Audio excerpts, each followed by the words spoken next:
It's a tragic story that serves as an example of why basic social interactions should be considered dangerous right now.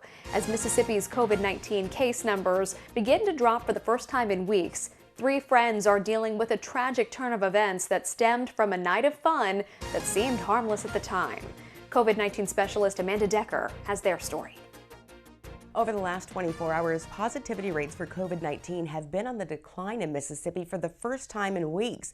While that's great news, it's also not time to let our guard down. But it may be proof that newly implemented mitigation strategies and compliance to those strategies is actually working to help keep our numbers moving in the right direction.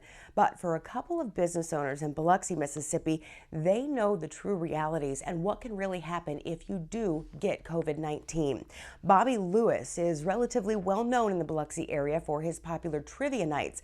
Well, about a month ago, he held one of those famous get-togethers that his friends now admit was a little too crowded, and that even though there was a state mandate for masks at the time, many people inside the bar that night weren't actually wearing those masks. Well, 2 weeks after that gathering, Lewis's girlfriend tested positive for COVID-19, and 2 weeks later, Lewis had died from the disease. Now, since his death, his friends and family have held a series of virtual fundraisers and Facebook events trying to raise awareness about what can really happen with this illness. They have issued a plea to people across the state of Mississippi to wear your mask and stay at least 6 feet apart and avoid social gatherings at all costs possible.